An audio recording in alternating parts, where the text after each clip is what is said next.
कृतार्थ ज्योतिष सत्य एवं समाधान में आप सभी का स्वागत है।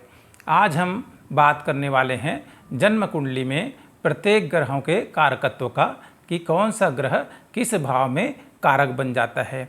तो आइए देखते हैं। जो जन्म कुंडली है वो उसका प्रथम भाव जिसको हम लग्न कहते हैं, जो हमारे शरीर का प्रतिनिधित्व करता है, हमारी आत्मा का कारक है और प्रारब्ध कर्मवश जो हमारा जन्म होता है वह सब तो हम प्रथम भाव से देखते हैं। तो प्रथम भाव में सूर्य देवता को कारक माना गया है। सूर्य आत्मा का कारक है, सफलता का देवता है और प्रसन्नता का देवता है। तो सूर्य देवता होते हैं प्रथम भाव में कारक। और दूसरा भाव जो है धन कुटुंब वाणी, उसके कारक होते हैं देवगुरु बृहस्पति द्वितीय भाव में। और गुरु धर्म के कारक हैं, ज्ञान के कारक हैं। तो द्वितीय भाव में यदि गुरु विद्यमान हो जाएं तो बेहद ही सुफल दाता होते हैं। तृतीय भाव के जो कारक होते हैं वो मंगल देवता है। तृतीय भाव से हम देखते हैं छोटे भाई बहन का सुख, पराक्रम का सुख। तो तीसरे भाव के कारक ग्रह जो हैं वो मंगल देवता माने जाते हैं। और चौथा भाव जो हमारे मन का कारक है, घर मकान वाहन का सुख का कारक है, तो वहाँ पर चंद्र देवता को कारक माना जाता है। कुछ विद्वानों के मत से बुध देवता को भी चौथे भाव में कारक माना गया है। पंचम भाव जो हमारे शिक्षा का भाव है और आगे भविष्य में संतान और अधिक उच्च विद्या का कारक है, तो वहाँ पर भी देवगुरु बृहस्पति को कारक माना जाता है। छठा घर जो होता है रोग, ऋण और शत्रु का, जो एक कष्ट का भाव है, वहाँ मंगल देवता और शनि देवता ये दोनों ग्रह को कारक माना गया है। सप्तम भाव जो हमारे वैवाहिक सुख का कारक है और रोजी रोटी रोजगार का स्थान है और पार्टनरशिप की जगह है, तो उस जगह के कारक जो हैं शुक्र देवता माने जाते हैं। और अष्टम भाव जो हमारी आयु का प्रतिनिधित्व करता है और हमारे जीवन में अनेक कठिनाइयों को प्रदर्शित करने वाला जो भाव है अष्टम भाव, वो उस भाव के कारक शनिदेव माने जाते हैं।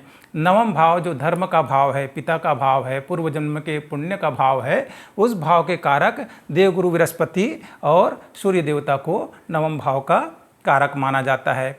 दसम भाव जो हमारी इच्छा पूर्ति और कर्म का भाव है कि हम जीवन में क्या काम करेंगे, जीवन में कैसे आगे बढ़ेंगे, तो उस भाव में चार ग्रहों को कारक माना गया है। सबसे पहले सूर्य देवता, फिर बुध देवता, गुरुदेव और शनिदेव महाराज को दसम भाव में कारक माना गया है। इन चारों में से कोई भी ग्रह अगर दसम भाव में विद्यमान हो तो बेहद ही सुफलदायी हो जाते हैं।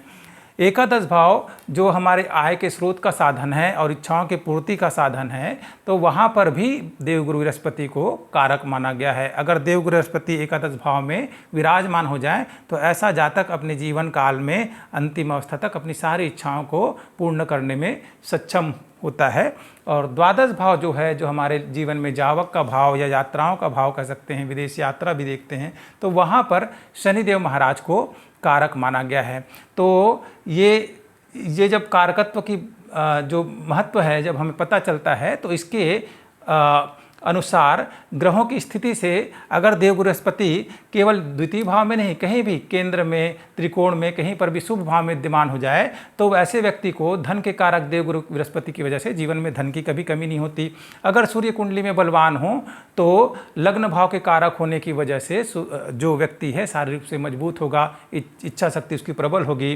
चंद्रमा कहीं पर भी विराजमान हो, अगर वो उच्च के हों या फिर अपने मित्र राशि में बैठे हों, तो चौथे भाव के कारक होने की वजह से चौथे घर का सारा सुख चंद्रमा देंगे। तो कारकत्व से हम समझ सकते हैं कि ग्रहों के केवल गुरु जो है पंचम भाव के कारक हैं, तो यहाँ विद्यमान होंगे तभी उच्च शिक्षा मिलेगी, ऐसी बात नहीं है, या संतान सुख मिलेगा, ऐसा नहीं है। गुरु कुंडली में कहीं पर भी अच्छे भाव में विराजमान है, अपनी मित्र राशि में है, स्वराशि में है या उच्च के हैं, तो पंचम भाव का भी सुख मिलेगा।